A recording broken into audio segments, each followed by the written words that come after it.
ingat ibadah pokok yang membuat dan melatih kita menjadi semakin baik? Apa namanya? Salat. Maka kurikulum pertama yang diperbanyak saat Ramadan, salat. Satu, nanti kita rincikan. Ya. Nanti kita rincikan dengan dalilnya. Dua, kalau dalam salat yang dibaca apa? Baik. Maka ada kaitan antara salat dengan Quran. Contoh misalnya Quran surah 73 ayat ke-20. Itu dalam salat malam. Disebutkan salatnya, disebutkan bacaan Qurannya. Faqra'u ma tayassara minal. Maka khusus untuk Ramadan ada agenda peningkatan interaksi dengan Al-Quran. Detailnya bagaimana? Nanti kita rincikan. Kita susun dari sekarang insya Allah. Teruskan. 3. Kalau kita runtut jenis-jenis amal soleh, Bapak Ibu, masih ingat? Salat menyatu juga dengan Quran, tapi salat juga di Quran ada yang menyatu sebanding atau disandingkan dengan amalan zakat. Contoh, Al-Baqarah ayat 43. Wa aqimus salata wa atuz. Nah, turunan zakat ke bawahnya, zakat kan yang pokok tuh ya. Turunan ke bawahnya itu nanti ada infak. Nama umumnya disebut dengan sedekah. Jadi kalau sudah sedekah itu mencakup infak, mencakup zakat dan sebagainya. Karena itu, perhatikan zakat saat diambil disebut sedekah, dikeluarkan disebut sedekah. Khudz min amwalihim sedekah. Dikeluarkan. Innamas sedaqatu lil fuqara wal masakin wal 'amilina 'alaiha wal mu'allafati qulubuhum dan seterusnya ayat. Quran surah 9 ayat 60. Maka secara singkat ada amalan harta namanya. Amalan materi. Baik itu mengeluarkan zakat, berinfak, ataupun sekedar berbagi. Nanti detailnya kita turunkan walaupun dengan sehirup air dan sebiji kurma. Ya. Nanti apakah itu majazi, kiasan, atau real hakiki? Ya, waduh nyari kurma dulu, nggak punya uang. Atau yang dimaksud teh manis. Ya, nanti kita lihat. Ya, alhamdulillah. Kita sampai jam berapa? Oh baik. Ya, silakan sampai jam 12 di sini. Saya setengah 10 saya pamit. 3 aja dulu ya. 3 dulu. Silakan. Tadi jam 12 loh. Disaksikan oleh Allah dan malaikat. Mana DKM yang ini ya. Bismillah. Nah ini baru boleh dihapus. Nih. Alhamdulillah. Ya Allah. Mau Ramadan masih ngapus sendiri. Alhamdulillah. Lihat sini, fokus baik-baik, agak cepat. Yuk, sholat. Karena ini yang paling pokok, maka ini yang paling banyak dilatih. Dan terkait erat dengan penentuan keberhasilan puasa. Langsung kita naikkan ke atas dalilnya. Saya cepat saja.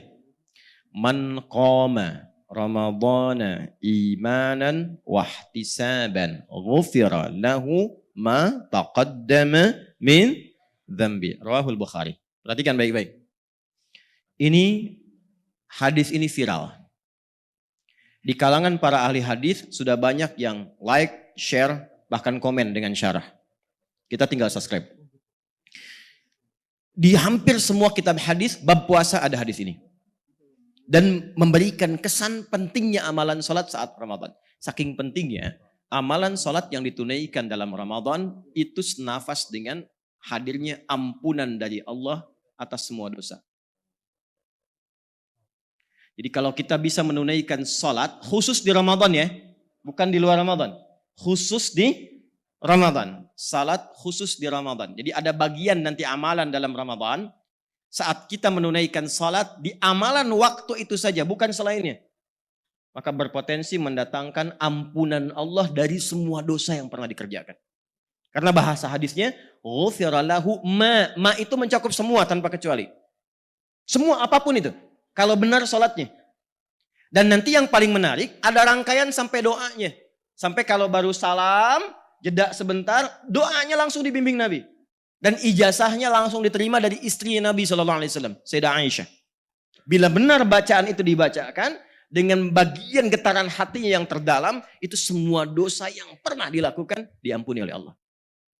Ya. Kecuali utang ya. Kalau utang harus dilunasi tetap. Ya. Dosanya yang diampuni. Ya. Jelas sampai sini? Jelas? Belum saya terangkan. Gimana bisa jelas ya? Jelas ya sudah, saya lompat kedua. Al-Quran. Sholat apa ini?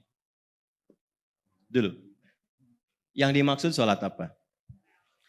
Kalau sholat fardu, itu sudah biasa. Artinya di luar Ramadan pun harus tepat waktu. Jelas ya? Baik, sebelum masuk ke sini, saya mau tambahkan dulu, karena menunya peningkatan sholat, maka semua jenis sholat yang dituntunkan oleh Rasulullah, kalau bisa dari sekarang menunya sudah siap. Supaya waktunya bisa kita susun, ada apa saja. Nah, ada menu sholat fardu, ada menu sholat apa lagi? Sunnah hukumnya atau nafilah. Yang fardu berapa waktu? Bagus, 5. Rumusnya 24, 4, 3, 4. Subuh, zuhur, asar, maghrib, isya. Sudah? Fokus. Tingkatkan selama Ramadan. Karena bahasanya meningkatkan, ingat. Bagaimana meningkatkan yang dimaksudkan? Dari sendirian meningkat menjadi apa? Berjamaah. Dari berjamaah biasa meningkat tempatnya di tempat tidak biasa. Di mana? Di masjid. Maka mulai sekarang coba kuasai waktu-waktu sholat. Karena itu ciri insan beriman tuh hafal waktu sholat. Itu di An-Nisa ayat 103 di ujung ayatnya. Innas salata kanat 'alal mu'minina kitaban mawquta. Waktunya jelas dan orang beriman tahu waktu itu. Sebelum masuk Ramadan ketahui. Karena itu di jadwal imsakiyah muncul jadwal sholat. Maksud saya, usahakan dalam sehari itu 5 waktu bisa ke masjid. Bagi yang laki-laki. Yang perempuan kalau bebas dari 3 hal, silahkan ke masjid. 1, tanggung jawab di rumah yang khusus melekat pada perempuan. Sepanjang itu masih ada, maka keutamaan di rumah sama dengan di masjid. Jelas ya? Misalnya maaf, masih memberikan ASI kepada anak, gak mungkin ditinggal. Ilmunya dalamin dulu. Supaya tidak merasa kecil nanti, ya Allah gak ke masjid. Tidak, begitu Anda di rumah, ya ditunaikan itu pahalanya sama dengan ke masjid. 2, kalau bebas dari yang pertama, maka pastikan di masjid ada fasilitas atau tempat khusus bagi perempuan yang sekiranya tidak bercampur dengan laki-laki, spesifik. Aman, nyaman. Yang ketiga, aman dari fitnah di jalannya. Jelas? Baik. Maka kalau yang 3 itu sekiranya tidak memenuhi, maka di rumah lebih utama. Dan hadisnya banyak sekali. Kemudian yang sunnah. Ini dibagi 2 secara cepat saja. Secara cepatnya. Ada rawatib. Ada yang mutlak. Ini saya turunkan semua jenisnya karena pahalanya Ramadan khusus berlipat. Paling minimal 10 kali lipat di hari biasa. Paling minimal. Nanti diperlihatkan saat akan meninggal dalam sakaratul maut. Ya. Kalau pengen cepat lihat ya silahkan. Sesuai ajal kan ya.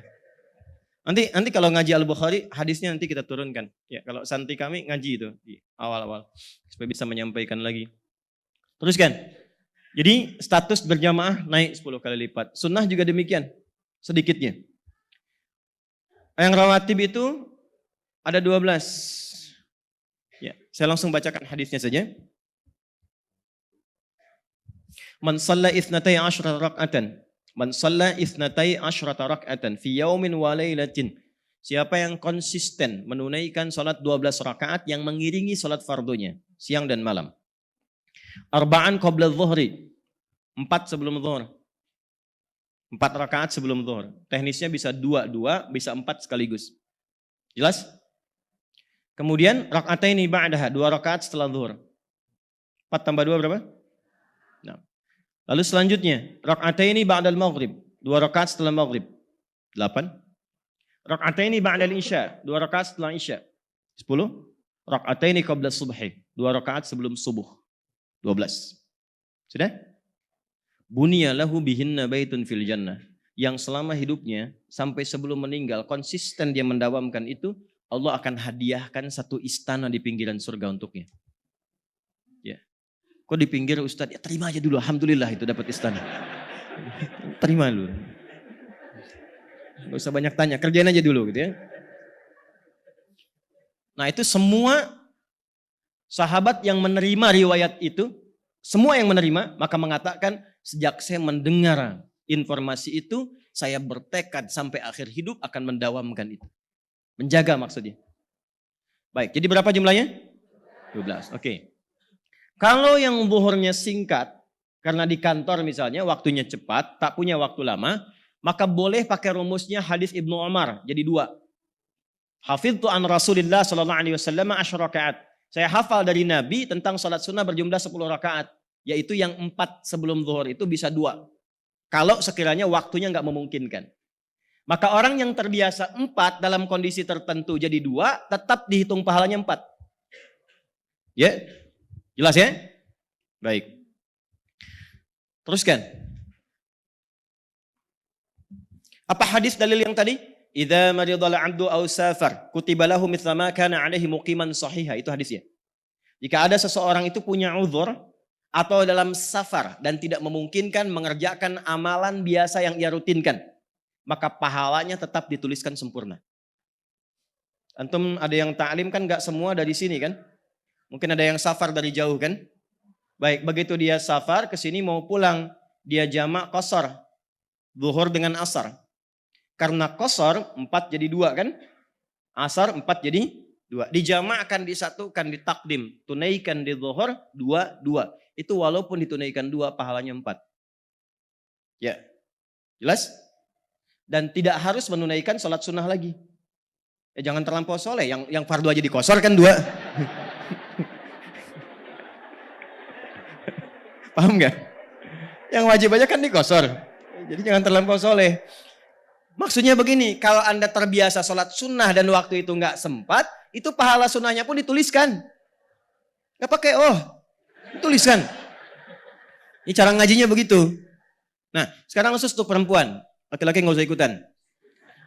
Bagi yang perempuan, hadisnya bisa dimaknai begini. Dalam keadaan suci. Perempuan banyak mengaji, banyak menunaikan ibadah sunnah. Itu saat haidnya dituliskan semua pahalanya. Walaupun tidak mengerjakannya. Gitu. Maka sebelum datang masa menopause-nya, perbanyak itu. Karena kasih Allah menjadikan sekalipun dalam keadaan gelisah, tidak normal secara psikologis, tapi pahala mengalir. Dan itu masanya terbatas. Itu hanya untuk perempuan.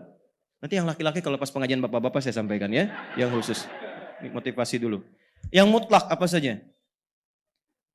Yang mutlak itu ada yang bersanding dekat waktunya dengan waktu salat fardu, ada yang terpisah jauh.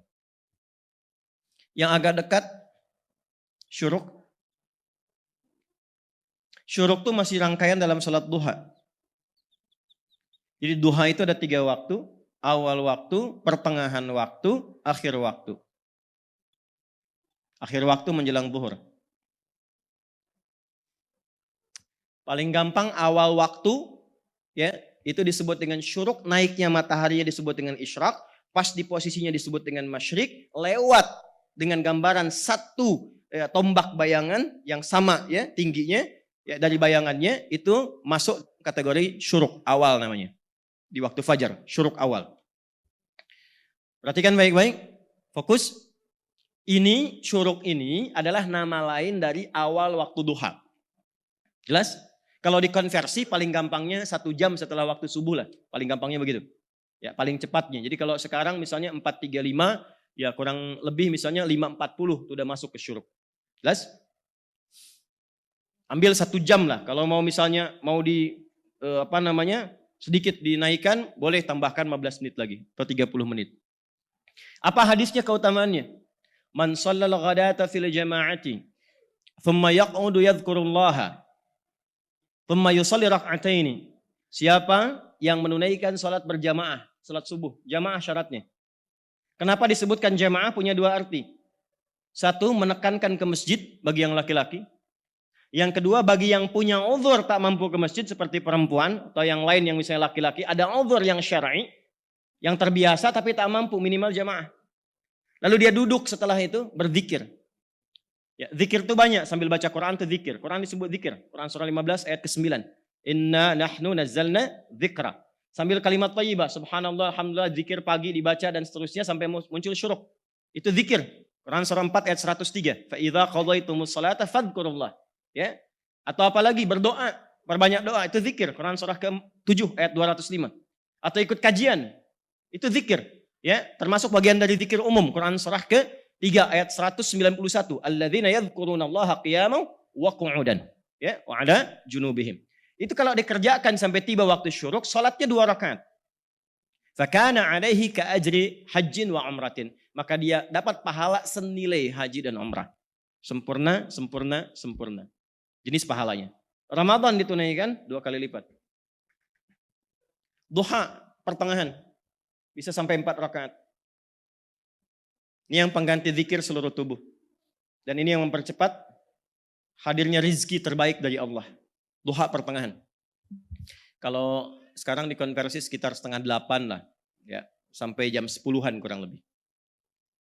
4 sampai 8 rakaat bisa. Akhir duha menjelang dekat ke zuhur. Ya, kurang lebih 10:30 sampai 11:30-an tuh, itu akhirnya. Jelas? Masuk lagi lanjut. Zuhur sudah kan ya? Sebelum dan setelahnya ada asar. 4 rakaat sebelum asar. 4 rakaat sebelum asar. Karena sebelum itu bahasa Arabnya qobla. Ya, kalau disambungkan qobla sholatil asar. Sebelum sholat asar. Kalau dibuang sholatil asarnya, maka diikutkan dengan ya, ditambahkan dengan ta, disebut qobliyah. Jelas? Qobliyah itu ada yang sifatnya rawatib, ada yang sifatnya mutlak. Jelas? Baik, kalau sudah qobla, nggak usah disebutkan sebelum lagi. Kalau sudah ba'da, nggak usah disebutkan setelah lagi. Kita ketemu di An-Nur ya, kapan? Ya itu setelah ba'da asar lah. Ya. Berarti isya tuh. Ba'da asar kan maghrib, ya kan? Setelah ba'da asar isya. Ini 4 rakaat. Hadisnya dari Ibnu Umar radhiyallahu taala anhuma. Apa bunyinya? Rahimallahu ra'an shalla qabla al-'asri arba'an. Hadisnya sahih. Allah akan menambah rahmat bagi seorang hamba yang membiasakan sholat 4 rakaat sebelum asar. Bisa 2, bisa juga 4 sekaligus. Jelas? Kemudian lanjutkan. 2 rakaat sebelum isya. Itu mutlak masuknya. 2 rakaat sebelum isya. Kalau 2 rakaat sebelum maghrib itu kurang disukai. Karena maghrib itu waktu singkat. Waktu yang sangat singkat. Ya, makanya kalau di Timur Tengah, apalagi Ramadan, itu setelah adzan biasanya langsung iqamat. Karena waktunya padat sekali. Di mazhab Maliki bahkan gak ada sholat sunnah kalau sebelum maghrib itu. Jadi begitu adzan langsung iqamat. Kenapa? Karena maghrib ke isya waktunya padat. Dikhawatirkan kalau ada orang terlambat belum maghrib, ya mau mengejar dia dalam transit atau berperjalanan, justru kepadatan itu menjadikan dia terlambat nantinya. Ya, jadi kalau sebelum maghrib itu jarang ditunaikan kecuali untuk alasan tertentu. Misal di masjid sudah qomat, orang belum pada datang. Belum cukup syaratnya jamaah. Maka boleh silahkan tunaikan 2 rakaat sebelumnya untuk menunggu. Termasuk di Masjidil Haram, karena pahalanya banyak, nunggu yang tawaf rapih dulu, itu masih bisa ditunaikan. Jelas?